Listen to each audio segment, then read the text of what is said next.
गए आप मांगू सब लाइक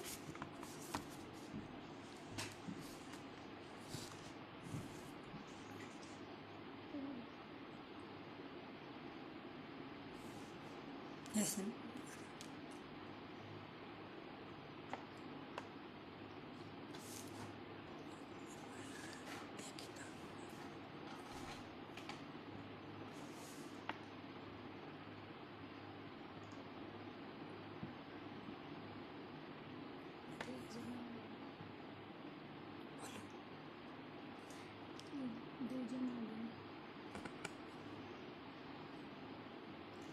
जय जन करेंगे। नमस्कार साथियों, हिंदी शिक्षण संस्थान कोलकाता के मंच पर आप सभी का हार्दिक स्वागत है। बहुत बहुत अभिनंदन आप सभी का। हिंदी शिक्षण संस्थान जैसा कि नाम से ही विदित है, हिंदी का प्रचार प्रसार इस संस्था का मुख्य उद्देश्य है। इस मंच से जुड़े समस्त शिक्षक गणों को कविता एवं कहानी के माध्यम से हिंदी के संदर्भ में कुछ विशिष्टता से अवगत कराना। इस हेतु संस्था ने आदरणीय त्रिलोकनाथ जी ने मुझे आमंत्रित किया। मैं उनका हृदय से आभार व्यक्त करती हूँ और कोशिश करूँगी कि मैं अपनी अच्छी बाल कवि कहानियों एवं लघु कथाओं से आप सभी को रूबरू करवाऊँ। मैं मीरा जैन उज्जैन मध्य प्रदेश से हूँ। पिछले 25 वर्षों से निरंतर लेखन कार्य में संलग्न हूँ। वर्तमान में लघु कथाओं का विशेष लेखन मेरे द्वारा किया जा रहा है। मैं अपनी प्रथम रचना जो मैंने 96 में लिखी थी, सर्वप्रथम मैं उसी को आप सभी के समक्ष प्रस्तुत करती हूँ। लघु कथा का शीर्षक है सर्वश्रेष्ठ। अति उत्साह एवं आतुरता के साथ लेडीज क्लब की सभी प्रतियोगी महिलाएं परिणाम घोषित होने का बेसब्री से इंतजार कर रही थी। कुछ समय पश्चात निर्णायक मंडल की अध्यक्षा ने विजयी महिला का नाम उद्घोषित किया। आशा के विपरीत परिणाम सुन सभी महिलाएं स्तब्ध रह गईं। कुछ ने पक्षपात का आरोप लगाते हुए यहाँ तक कहा कि जिसे क्रीम लिपस्टिक की ABCD नहीं आती, उसे क्या खाक उत्तर दिया होगा। ये तो सरासर नाइंसाफी है। एक जिज्ञासु महिला ने खड़े होकर पूछा, माननीय अध्यक्ष महोदया, आपने जिसे विजेता के रूप में चुना है, कम से कम उनके द्वारा लिखित उत्तर तो हमें बता दीजिए। प्रश्न था, किसी ऐसे सौंदर्य प्रसाधन का नाम लिखिए जिससे चेहरा हमेशा साफ सुथरा एवं कील मुहासों से रहित होता है। मात्र एक शब्द में उत्तर देते हुए विजेता महिला ने लिखा था, चरित्र। धन्यवाद साथियों। अब मैं दूसरी रचना बाल कहानी के रूप में आपके समक्ष प्रस्तुत करती हूँ। होली का मौसम आने वाला है। परसों हम रंग खेलेंगे, कल हमारा होलिका दहन होना है। इसी संदर्भ में मैंने अभी बिल्कुल ताज़ा तरीन एक बाल कहानी लिखी है, जिसका प्रकाशन भी अभी मुख्य समाचार पत्र में हुआ है। बाल कहानी का शीर्षक है अनोखी होली। फागुन पूर्णिमा की रात्रि, चांद की खूबसूरत चांदनी में महकता चंदन वन। छोटे बड़े सभी जानवर होलिका दहन की तैयारी में जुटे हुए थे। तभी कुछ दिनों की छुट्टी मनाकर लौटे जंगल के राजा शेर की दहाड़ सुन सभी जानवर भयभीत हो गए। भयभीत हो शेर की ओर देखने लगे। सबने सोचा था कि यह सब देख राजा बेहद खुश होंगे, किंतु पासा उल्टा पड़ गया। शेर ने चीखते हुए कहा, मैं थोड़े दिनों के लिए बाहर क्या गया, तुम सब टुकड़ों टुकड़ों में बट गए। तुम्हारी आपसी फूट देख कोई भी बाहरी तुम सबको एक एक कर खत्म कर देगा और हमारा चंदन वन बिल्कुल उजाड़ हो जाएगा, समझे। शेर की बात सुन साहस कर लोमड़ी ने पूछा, क्षमा करें महाराज, आप यह बताइए कि आपसे किसने कहा कि हम सब टुकड़े टुकड़े में बट गए हैं। लोमड़ी, तुम ज्यादा चालाक मत बनो, मुझे गंवार समझ रखा है क्या। पिछले सालों तक इस चंदन वन में एक ही स्थान पर बहुत विशाल होलिका दहन होता था और आज उसी वन में होलिका दहन के लिए जगह जगह छोटी छोटी होलिकाएं सजाई गई हैं। ये आपसी फूट की निशानी नहीं तो और क्या है। तभी फुदकता हुआ खरगोश सामने आया और हाथ जोड़ पूरे आत्मविश्वास के साथ बोला, राजा जी, यह सब हमने आपसी रजामंदी से किया है, वह भी इसलिए कि हर वर्ष एक ही जगह होलिका दहन होने के कारण आग की लपटें बहुत ऊंची उठती थीं और उसका घेरा भी बहुत बड़ा होता था, जिससे आसपास के पेड़ बेचारे बुरी तरह झुलस जाते थे। साथ ही पर्यावरण को भी नुकसान पहुंचता था। इसलिए हम सभी ने अपना अपना एरिया बांट लिया है और यह तय किया है कि होलिका दहन के बाद होने वाला कचरा सभी इकट्ठा करेंगे अपने अपने एरिया का, जिससे पूरा जंगल एकदम साफ सुथरा हो जाएगा। खरगोश का स्पष्टीकरण सुन शेर बहुत खुश हुआ और बोला, खरगोश, इसके साथ ही तीसरी सबसे बड़ी बात मैं तुम्हें बताता हूँ, क्योंकि होलिका दहन के मुहूर्त का समय निश्चित होता है, इसीलिए सब जगह एक साथ दहन होगा और हर बार सिर्फ मैं ही होलिका दहन करता था, इस बार सभी कर सकेंगे। इससे छोटे बड़े का भेद मिटेगा और समानता आएगी। शेर की बात सुन सभी ने खूब तालियां बजाई। तय समय में होलिका का दहन हुआ और भोलू हाथी ने फूलों से बनाए रंग को जब अपनी सूंड में भरकर सभी पर उछाला तो ऐसा लगा जैसे आसमान से रंगों की बौछार हो रही हो। इस बार अनोखी होली से चारों ओर आनंद ही आनंद छा गया। बताइए दोस्तों, आपको कैसी लगी मेरी यह लघु कथा बाल कहानी। बहुत बहुत धन्यवाद त्रिलोकीनाथ जी।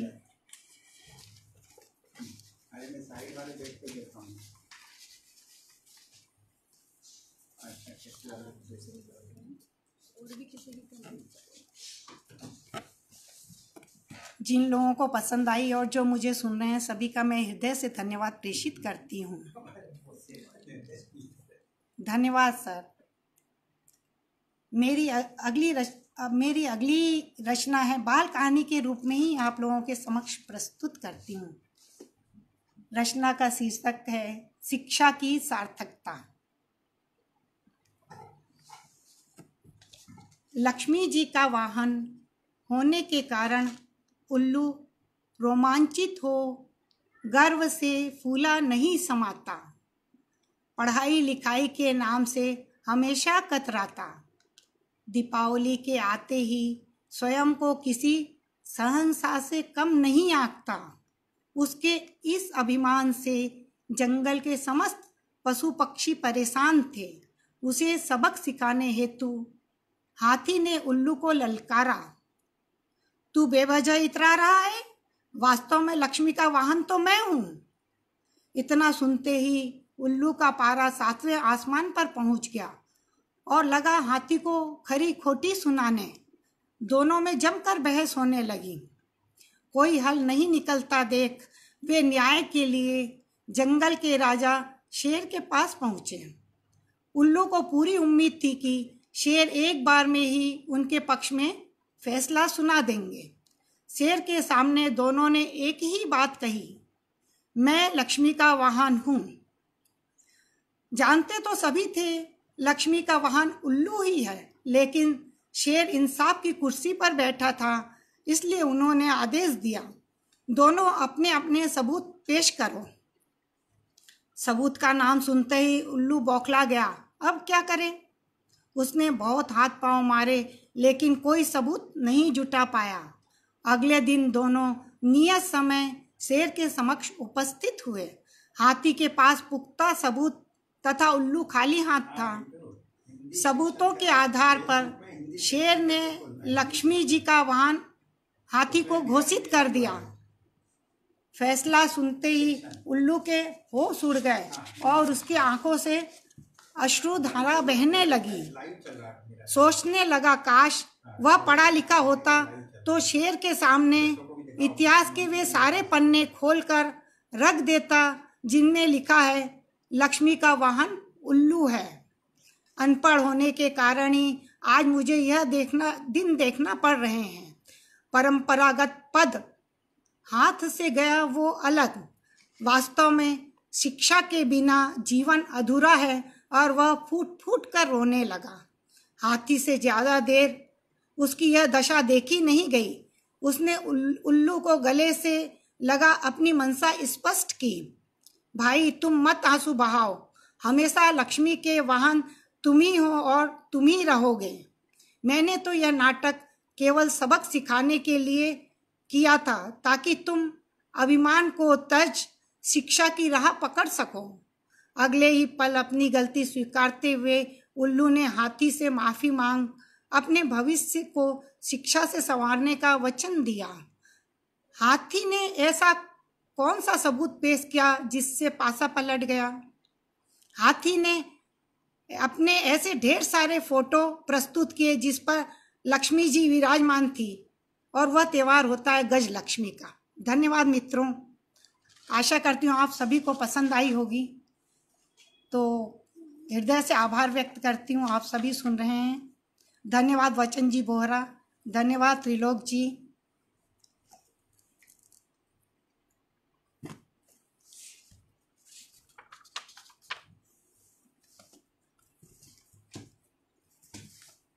इस बाल कहानी के बाद में कुछ वर्तमान की परिस्थितियां जिनमें हम समाज में विसंगतियां हैं, जिन्हें विसंगतियां कहते हैं, उस पर मैं एक लघु कथा आप सभी के समक्ष प्रस्तुत कर रही हूँ। सुनिएगा, जिसका शीर्षक है बचपन बचपन। मैं पड़ोसन के यहाँ बैठी हुई थी। एक दिन पूर्व ही उसके बेटे दिव्यम का जन्मदिन था। उस वक्त बर्थडे पर गिफ्ट में आए ढेर से नई तकनीक के इलेक्ट्रॉनिक्स खिलौने कुछ दिव्यम चला ही नहीं पा रहा था। बड़ों ने भी जोर आजमाइश की, लेकिन किसी को भी सफलता नहीं मिली। तभी काम वाली बाई सन्नो का 12 वर्षीय पुत्र किसी काम से घर आया। सभी को खिलौनों के लिए बेवजह मेहनत करता देख वह बड़े धीमे और संकोची लहजे में बोला, आंटी जी, आप कहें तो मैं इन खिलौनों को चला सकता हूँ। पहले तो मालती उसका चेहरा देखती रही, फिर मन ही मन सोच रही थी कि इसे दिया तो निश्चित ही तोड़ देगा। फिर भी सन्नों का लिहाज कर बेमन से हाँ कर दिया और देखते ही देखते उन मुश्किल खिलौनों को उसने एक बार में ही स्टार्ट कर दिया। सभी आश्चर्यचकित। मालती ने सन्नो को हंसते हुए ताना मारा, वाह रे सन्नो, यूं तो कहती है पगार कम पड़ती है और इतने महंगे खिलौने छोरे को दिलाती है जो मैंने आज तक नहीं खरीदे। इतना सुनते ही सन्नो की आंखें नम हो गई और वह रूंधे गले से बोली, भाई जी, यह खिलौनों से खेलता नहीं बल्कि खिलौनों की दुकान पर काम करता है। धन्यवाद सर। अब आप बताइए, आपको यह रचना कैसी लगी? मेरे प्यारे साथियों जो सब सुन रहे हैं, आप लोगों की प्रतिक्रिया से अवगत होना चाहती हूँ मैं। कमेंट करके बताएं।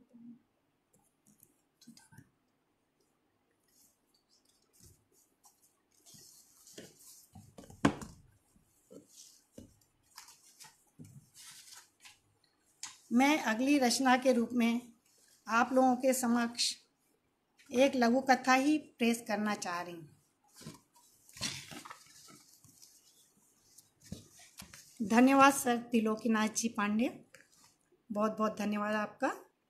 मेरी अगली लघु कथा है बेटे की ममता। आज अस्पताल में भर्ती माँ शायद अंतिम सांसें गिन रही थी। अपनी माँ की हालत से व्यथित नवल ने अपने फेसबुक तथा व्हाट्सएप के दोस्तों से बार बार विनम्र अपील की, प्यारे दोस्तों, मेरी माँ बहुत बीमार है, माँ जल्दी स्वस्थ हो जाए, इसलिए आप सभी की दुआ और प्रार्थना की मुझे बेहद आवश्यकता है।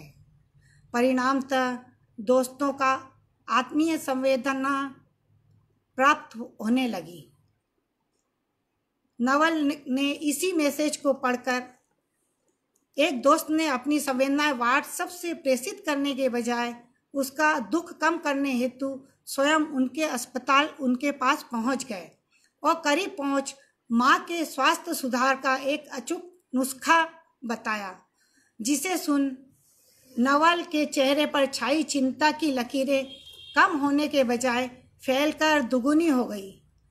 आगंतुक ने केवल इतना ही कहा था, तुम अंदर जाकर माँ के कानों में केवल इतना कह दो कि माँ तुम जल्दी ठीक हो जाओ, तुम्हारे बिना घर सूना है। और वह आगंतुक कोई नहीं, वृद्धाश्रम का मैनेजर था। धन्यवाद दोस्तों।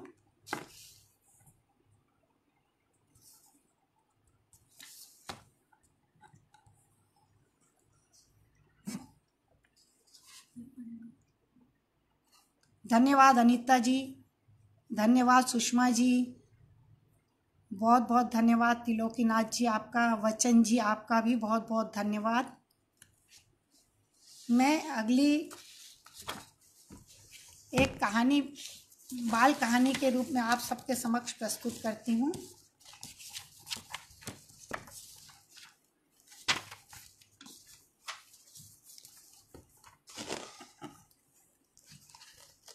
आप लोग मुझे ध्यान से सुन रहे हैं, हृदय से आभार व्यक्त करती हूँ आप सभी का।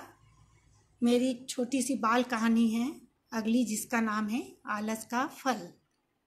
एक जंगल में चूहों की पूरी जमात थी। रहने के लिए सभी ने अपने अपने बिल बना रखे थे, किंतु चींचू चूहा बहुत ही आलसी था। उसका अपना कोई बिल नहीं था। कभी इसके बिल में कभी उसके बिल में घूम घूम कर निवास करता था। सभी ने उसे बहुत समझाया कि अपना बिल बना ले, किंतु उसके कान में जू तक नहीं रेंगती। सभी उससे बहुत परेशान हो गए। अंततः हार कर चूहों ने एक मीटिंग बुला ली और सर्वसम्मति से यह निर्णय लिया गया कि आज के बाद चीचू को कोई भी अपने बिल में पनाह नहीं देगा, ताकि वह परेशान हो स्वयं का बिल बना ले। अगले ही दिन चीचू के लिए सारे बिल बेगाने हो गए। किसी ने भी उसे अपने बिल में घुसने नहीं दिया। थक हार कर चीचू ने अन्यत्र जाने का फैसला कर लिया और चुपचाप किसी को बिना बताए ही निकल पड़ा, किसी अन्य स्थान पर अपना ठिकाना ढूंढने। कुछ ही दूर चलने पर उसे अपने मन की मुराद पूरी होती दिखाई दी और वह खुशी से उछल पड़ा, क्योंकि सामने एक बड़ा सा बिल था। अंदर झांक कर देखा, कोई नहीं था। चीचू आराम से पसर कर सो गया। लेकिन इसके बाद चीचू कभी बाहर नहीं आ पाया, क्योंकि वह सांप का बिल था और सांप जैसे ही अंदर आया, चीचू को सोया देख बड़ा खुश हुआ। आज बिना मेहनत के ही उसे भोजन की व्यवस्था हो चुकी थी और एक झटके में वह चीचू को निगल गया। धन्यवाद मित्रों। यह बाल कहानी आपको कैसी लगी बताइए। कुमुद जी धन्यवाद, वचन जी आपका भी हृदय से आभार, सुषमा जी धन्यवाद, त्रिलोकीनाथ जी आपका भी बहुत बहुत हृदय से आभार।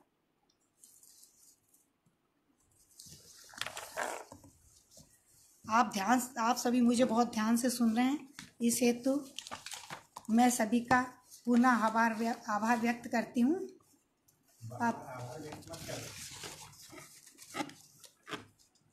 मेरी अगली लघु कथा है मायका और ससुराल। सुनिएगा।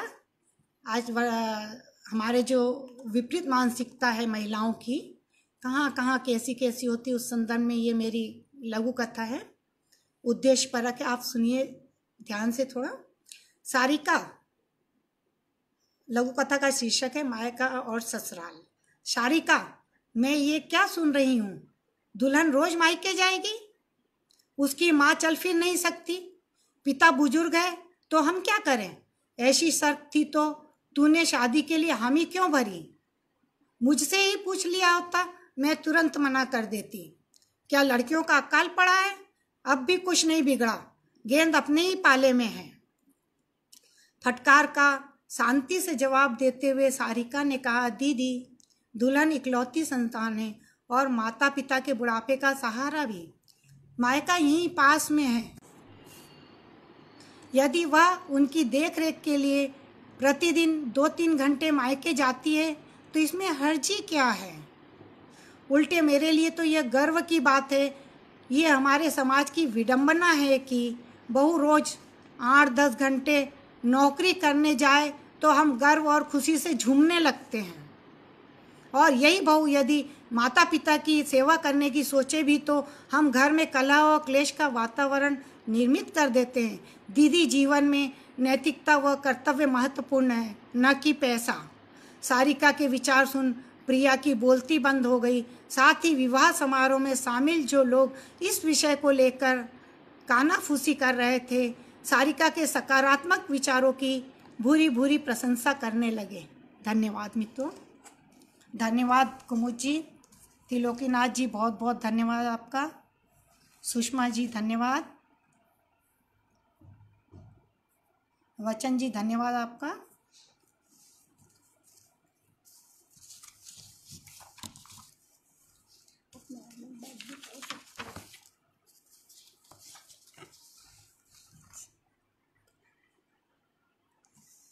मेरी अगली लघु कथा है देशभक्ति पर आधारित है, जिसका शीर्षक है कीमत। ज्यों ही सुना बाबूजी के पैर में फ्रैक्चर है, सुदेश आवेश में आ गया। बबलू के हाथ से तिरंगा छूटकर गिर क्या गया, दूसरा खरीद लाते। क्या जरूरत थी बाबूजी आपको वहां कीचड़ में जाकर छोटा सा तिरंगा झंडा उठाने की? मात्र 10 रुपए के तिरंगे के पीछे आपने अपनी टांगे तोड़वा ली। ना वहां जाते ना स्लिप होते। कंजूसी की भी हद होती है। देख लो अपनी कंजूसी का अंजाम, लेने के देने पड़ गए। 80 वर्षीय रमाकांत जी की आंखों में आंसू छलक पड़े। रूंधे गले से वे सिर्फ इतना ही कह पाए, बेटा तू नहीं समझ पाएगा इस झंडे की कीमत, क्योंकि तूने गुलामी के दिन नहीं देखे हैं। पिता का स्पष्टीकरण सुन सुदेश का गुस्सा अनायासी ग्लानि में बदल गया। धन्यवाद।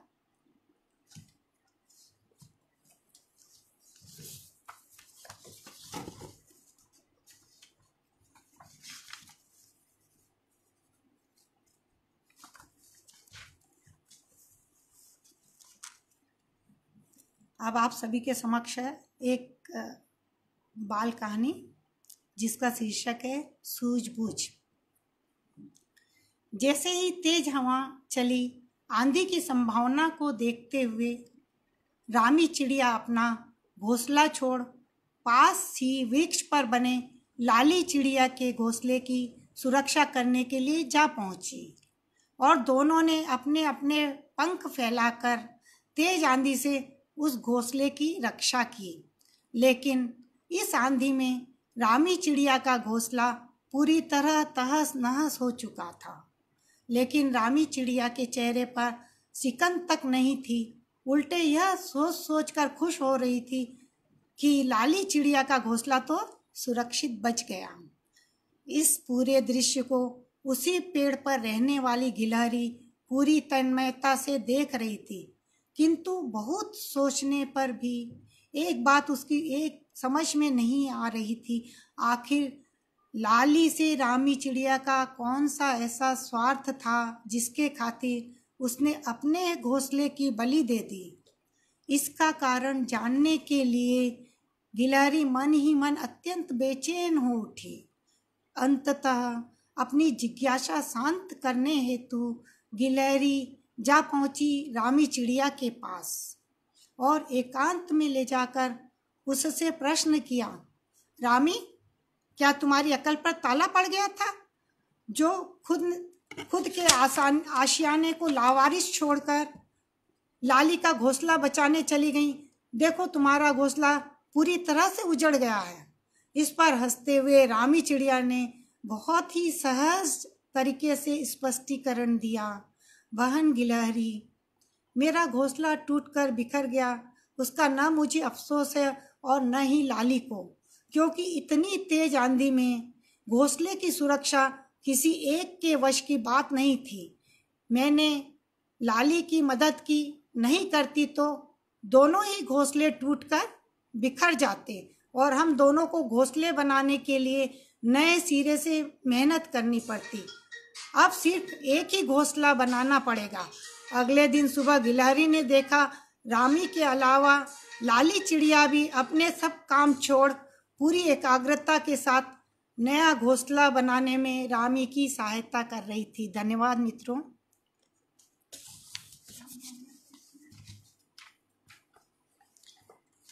आशा है आपको लघु कथाएं अच्छी लग रही होंगी।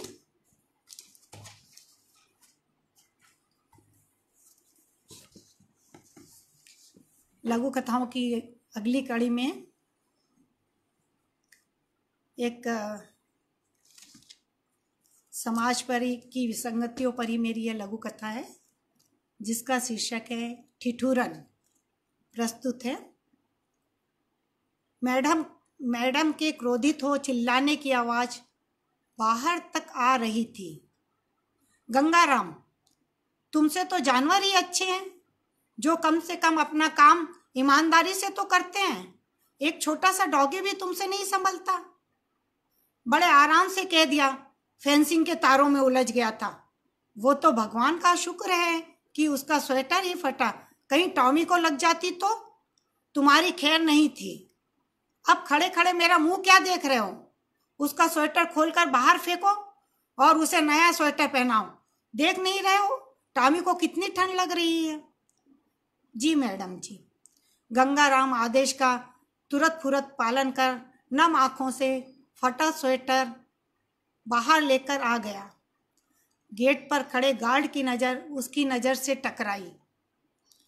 अरे ये क्या गंगाराम, तुम्हारी आंखों में आंसू? लगता है मैडम ने आज कुछ ज्यादा ही डांट दिया। माखनलाल, ये डांट के नहीं, खुशी के आंसू हैं। उन्होंने क्या क्या कहा मुझे कुछ भी याद नहीं है। इस वक्त तो केवल मुझे अपने ठंड से ठिठुरता मासूम बेटा नजर आ रहा है, जिसे स्वेटर की बहुत आवश्यकता है और उसे राहत मिलेगी।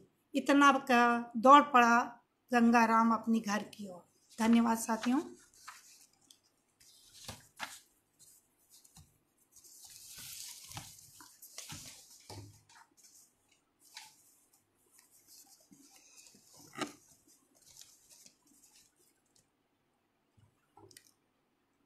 लघु कथा की अगली कड़ी में वर्तमान में व्याप्त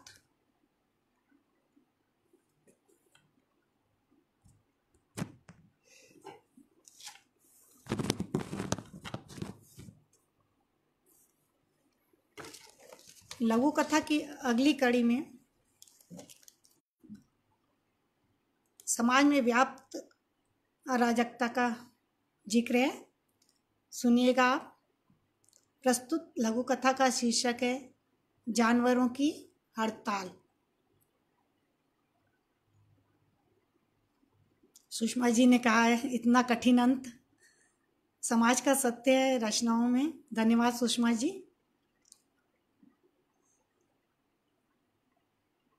मेरी लघु कथा का शीर्षक है जानवरों की हड़ताल। रोज रोज इंसानों के द्वारा की जा रही टीका टिप्पणी से आहत सभी जानवरों ने एकमत हो विरोध स्वरूप हड़ताल का ऐलान कर दिया। बैल ने हल चलाने गधे ने बोझा ढोने, स्वान ने रखवाली करने आदि से मना कर दिया। मालिकों द्वारा प्रताड़नाएं भी दी गई, लेकिन वे टस से मस नहीं हुए। अंततः मालिकों ने ही हथियार डाल प्यार से पूछा, हम लोगों ने तुम्हारा पूरा ख्याल रखा है, समय पर खाना देते हैं, दाना पानी देते हैं, रहने के लिए स्थान है, साफ सफाई की व्यवस्था, बीमार पड़ने पे दवा आदि भी देते हैं। इसके बावजूद भी तुम लोगों ने हड़ताल क्यों की? हम इसका कारण जानना चाहते हैं।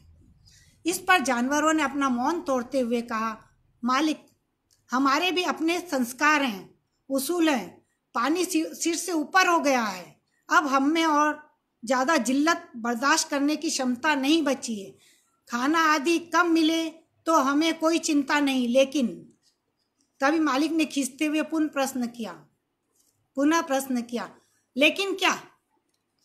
उनमें से एक जानवर ने साहस कर सकुचाते हुए जवाब दिया, मालिक, दरअसल बात यह है कि आपके इंसानी समाज में आए दिन छोटी छोटी बच्चियों से बलात्कार की घिनौनी घटनाएं हो रही हैं, और आप लोग हो या मीडिया, सभी की जुबान पर उस बलात्कारी के लिए घृणा के स्वरूप सबसे पहला शब्द जो आता है वह होता है जानवर। अपनी बात आगे जारी रखते हुए जानवर अपनी दिल की व्यथा उजागर की, मालिक, हम जानवर जरूर हैं, किंतु दरिंदगी नहीं करते हैं, सामने वालों की उम्र का पूरा ख्याल रखते हैं।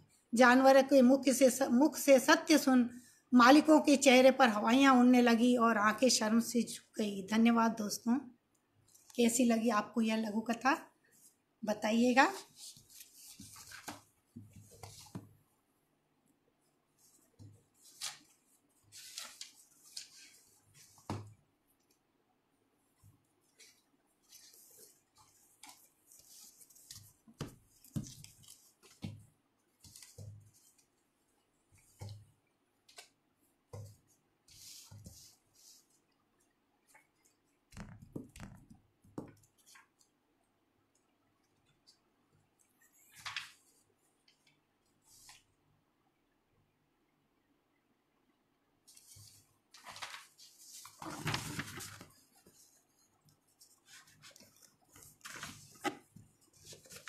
मेरी अगली लघु कथा का शीर्षक है पहचान।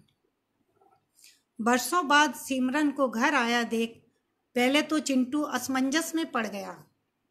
फिर औपचारिकता निभाने की गरज से उसने नमस्ते किया। जवाब में उछलते हुए सिमरन ने कहा, वाह बेटा, इतने अरसे बाद भी तुम मुझे पहचान गए। बताओ मैं कौन हूँ? नाम तो याद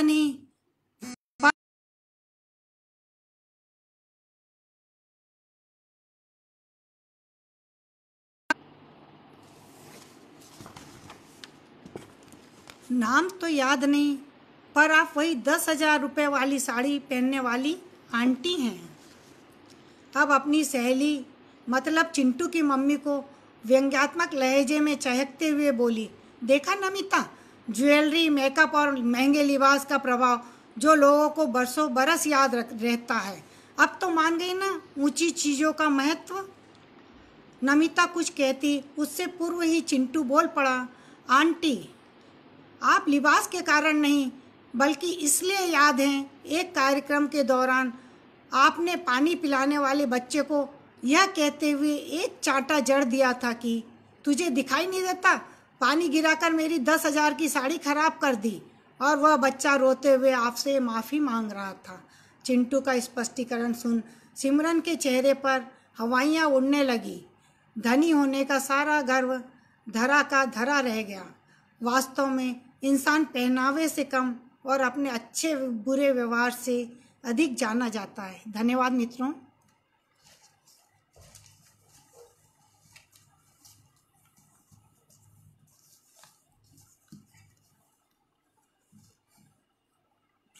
सुषमा जी ने फिर लिखा इसका कठिन अंत। मेरी लघु कथाओं में थोड़ा सा ट्विस्ट होता है, अंत थोड़ा कहानी से अलग जाके। मैं सभी का धन्यवाद करती हूँ।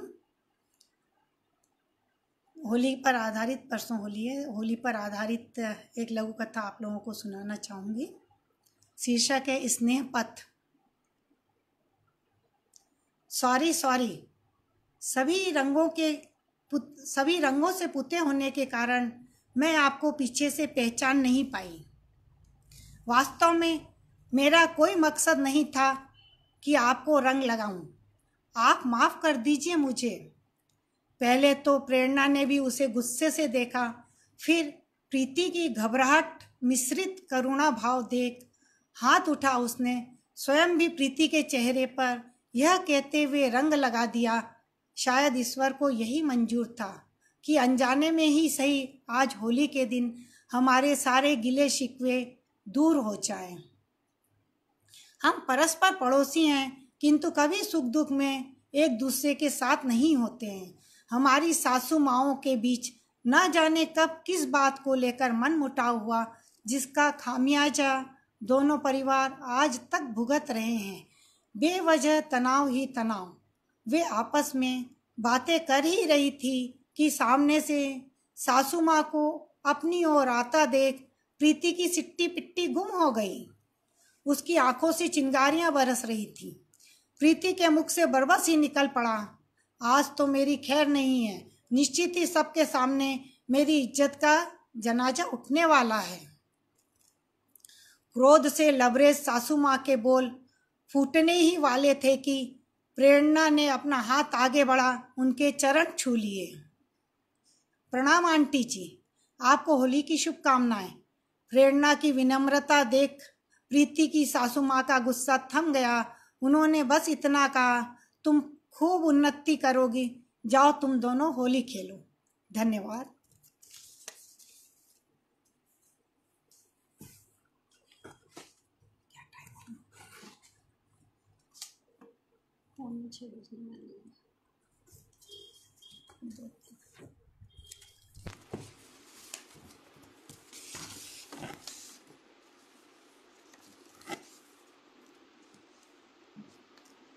एक और देशभक्ति पर लघु कथा प्रस्तुत है आप सभी के समक्ष।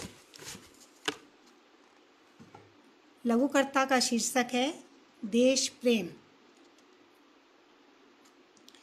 गणतंत्र दिवस की संध्या बेला में सारे तिरंगे बेच कर खुशी खुशी घर जा रहा महेश रास्ते में झंडे बेच रहे पड़ोस वाले बाबा को देखकर रुक गया और अनायास ही बोल पड़ा, ये क्या बाबा, आपका तो एक भी झंडा नहीं बिका। इतना सुनते ही बुजुर्ग की आंखों से आंसू की दो बूंदें टपक पड़ी। यह देख महेश थोड़ा झेप सा गया, फिर तुरंत ही संभलते हुए अपनी इच्छा जाहिर की, बाबा इस उम्र में आपकी आंखों में ये आंसू अच्छे नहीं लगते। आइए आपके सारे झंडे मैं खरीद लेता हूँ। बेटा तुम गलत समझ रहे हो, ये खुशी के आंसू हैं। देखो मैंने अपने झंडे में चक्र के स्थान पर देश की वास्तविक स्थिति, हत्या, बलात्कार, अराजकता, भ्रष्टाचार, घोटाले, महंगाई आदि का चित्रण किया। इस झंडे को बच्चे बड़े, अमीर गरीब, महिलाओं, शिक्षक, विद्यार्थियों सभी ने बड़े गौर से देखा, लेकिन किसी ने एक भी झंडा नहीं खरीदा। तुम्हारा तिरंगा समृद्धि, त्याग, शांति, स्नेह, एकता का प्रतीक था, इसलिए वह हाथों हाथ बिक गया। आज भी देशवासियों के मन में देश प्रेम की भावना इतनी प्रबल है कि वे आज के दिन प्रतीकात्मक स्वरूप में भी देश में व्याप्त बुराइयों को स्वीकार करने के लिए तैयार नहीं है। इससे जाहिर होता है कि आज नहीं तो कल देश पुनः महावीर, नानक, गौतम गांधी के सिद्धांतों पर चलेगा। यही मेरी खुशी का कारण है। स्पष्टीकरण सुन महेश भाव विभोर हो गया। अब जेब में पड़े पैसों से कहीं ज़्यादा उसे अपने द्वारा बेचे गए तिरंगे पर नाज हो रहा था। धन्यवाद।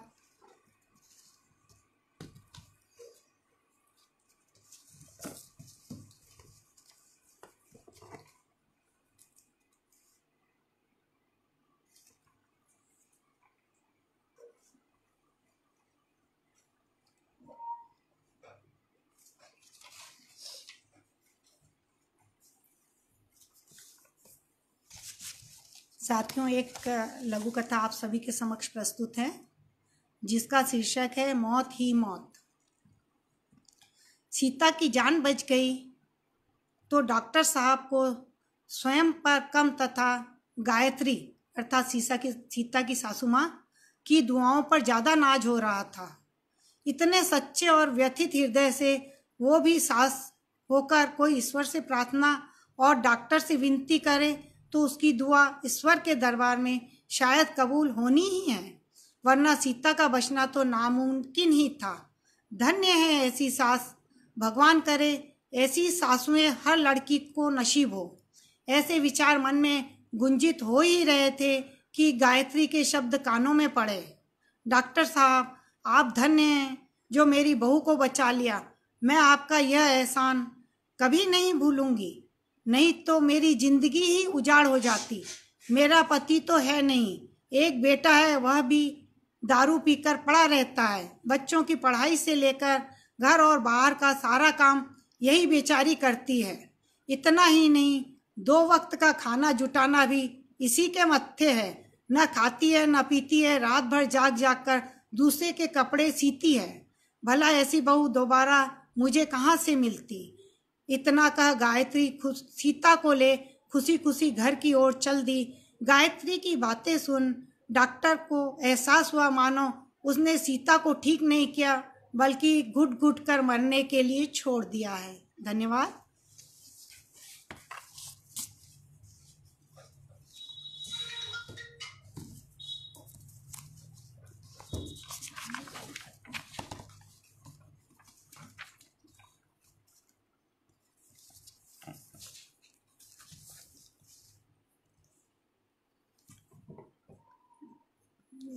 मेरी अगली लघु कथा प्रस्तुत है, राजनीति पे है। लघु कथा का शीर्षक है देशभक्ति आम आदमी की। छोटी सी है, सुनिएगा। अपनी तारीफ करते हुए नेताजी ने एक युवक को अच्छा खासा देशभक्ति का लेक्चर पिलाने के पश्चात उस पर रौब झाड़ते हुए बोले, मैंने तो देश को बहुत कुछ दिया। तूने क्या दिया है देश को? कोई उपलब्धि है तेरे पास बताने के लिए? बिना लाग लपेट के पूरे आत्मविश्वास के साथ युवक ने जवाब दिया। सुनिएगा युवक ने क्या जवाब दिया नेताजी को। ना ही मैं शराबी हूँ, ना ही मैं जुआरी हूँ। बीड़ी सिगरेट तंबाकू गुटखे को हाथ तक नहीं लगाता। रिश्वतखोरी और झूठ मेरे आचरण से कोसों दूर हैं। पड़ोसी परिजन तथा दफ्तर वाले सब मुझसे बहुत ज़्यादा खुश हैं।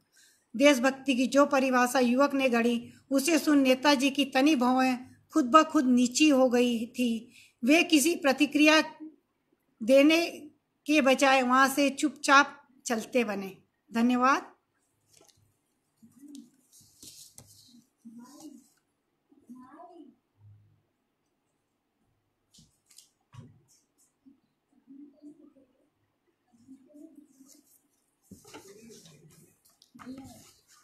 साथियों, अब एक बाल कहानी आप सभी के समक्ष प्रस्तुत कर रही हूँ। आशा है बच्चे भी सुन रहे होंगे। मेरी बाल कहानी का शीर्षक है सुख के सितारे। एक रात अंधेरे में बदहवास से भागते हुए नौजवान को मैडम ने पहचान लिया। वह उनका पूर्व विद्यार्थी था। उन्होंने तुरंत आवाज लगाई, सुनील, ओ सुनील, तुम इस तरह कहाँ भागे जा रहे हो? घर में सब ठीक तो है? अचानक मैडम की आवाज़ सुन सुनील घबरा गया। इच्छा तो हुई भाग जाए, लेकिन वह ऐसा कर नहीं सका और उनके पास पहुंच धीमे से बोला, मैडम जी, मैं घर छोड़कर जा रहा हूँ। आश्चर्यजनक स्वर में मैडम ने पूछा, तुम एक समृद्ध संस्कारित परिवार के हो, फिर क्या कारण है जो इस तरह घर छोड़कर जा रहे हो? मैडम जी, आपको क्या बताऊं, वहाँ बंधन ही बंधन है। ये मत खाओ, वो मत खाओ, गाड़ी में तेज मत चलाओ, फेसबुक और व्हाट्सएप से चिपके मत रहो, गुटखा जहर है, शराब सिगरेट सेहत के दुश्मन है, वगैरह वगैरह। जमाना कितना बदल गया है, ये पिताजी को कौन समझाए। रोज की किचकिच से बेहतर है मैं ही घर छोड़कर चला जाऊं। सुनील, मैं तुम्हें रोकूंगी नहीं, लेकिन कुछ देर यहाँ ठहर जाओ, फिर तुम यहाँ से चले जाना जहाँ इच्छा हो। सुनील मैडम को मना नहीं कर पाया। मैडम ने 2 दीपक जलाए, एक को कांच के बने दीप स्टैंड के अंदर रखा और दूसरे को बाहर। कुछ ही देर में खुले जलने वाला दीपक हवा के झोंकों से ही बुझ गया, लेकिन अंदर वाला दीपक आराम से जल रहा था।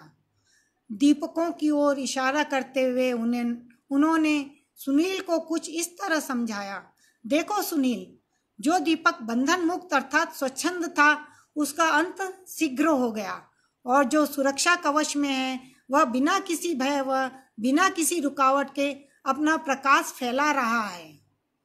यहाँ आओ, इस कवच के कांच को छूकर देखो कितना तप रहा है। इसका सीधा मतलब है स्वच्छंद जीवन निश्चित ही दुखदायी होता है तथा अच्छे व सुखी जीवन के लिए आवश्यक अंकुश जरूरी है। साथ ही कांच का तपना इस बात का प्रतीक है कि अंकुश में रहने वाला व्यक्ति की अपेक्षा उस पर जो अंकुश लगाता है वह ज्यादा कष्ट उठाता है। सुनील को अपनी गलती का एहसास हो गया। मैडम जी कुछ कहती उससे पहले ही उनके चरणों में वंदन कर वह पुनः अपने घर को लौट गया। धन्यवाद।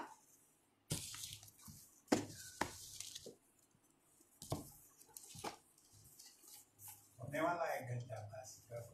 एक वो सुना दो।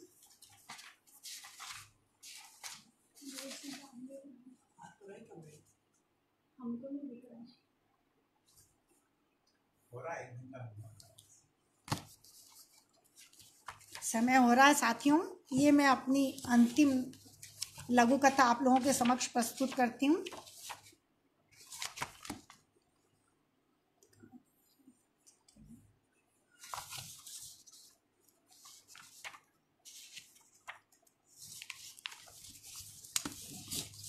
ये मेरी अंतिम लघु कथा आप सभी के समक्ष प्रस्तुत है। बच्चों पर हम जो अनावश्यक कई बार अपने विचार थोपते हैं उस पर आधारित है कि कई बार कैसे परिणाम सामने आते हैं। सुनिएगा मेरी अंतिम लघु कथा। शीर्षक है सब्जी का ठेला। बेटा 5 मिनट के लिए ठेले पर खड़े हो जाओ, मैं जल्द ही खाना खा लूँगा। पुनः सुनिएगा। बेटा 5 मिनट के लिए ठेले पर खड़े हो जाओ, मैं जल्द ही खाना खा लूँगा। हमेशा की भांति आज भी पिता के आग्रह को ठुकरा ठेले पर तिरस्कृत दृष्टि डाल दीपक ने अपनी बाइक स्टार्ट कर तुरंत वहाँ से 9-2-11 हो गया। यह देख आत्माराम की आंखें नम हो गई, क्योंकि करीब ही बचपन का साथी संतोष खड़ा था। ठेले के प्रति दीपक की इतनी बेरुखी देख संतोष से रहा नहीं गया। वह उबल पड़ा और आत्माराम की ओर मुखातिब हो बोला, जिस सब्जी के ठेले ने दीपक को पाला पोसा, पढ़ाया लिखाया, बाइक दिलाई, यहाँ तक कि इस बाइक का पेट्रोल भरवाने का काम भी यही सब्जी का ठेला कर रहा है, फिर भी इससे इतनी नफरत। धिक्कार है ऐसे बेटे को। तुम बहुत सीधे हो आत्माराम, जो सब कुछ चुपचाप सहन कर रहे हो। और कोई होता तो घर से बाहर कर देता, समझे। आत्माराम ने आंसू पोंछते हुए स्वयं को कोसते हुए कहा, संतोष, दोष उसका नहीं मेरा है, क्योंकि जब भी वह स्कूल जाने से आनाकानी करता था तब मैं उसे हमेशा यही उदाहरण दिया करता था, देख पढ़ाई लिखाई कर ले, नहीं तो तुझे भी मेरे समान ही सब्जी का ठेला लगाना पड़ेगा। मेरे इसी वाक्य की बार बार पुनरावृत्ति ने उसके बाल मन पर शायद बहुत गहरा प्रभाव डाला। इसी कारण वह अपने पैतृक व्यवसाय से बिल्कुल दूर हो गया। काश मैं इस बात को पहले समझ गया होता।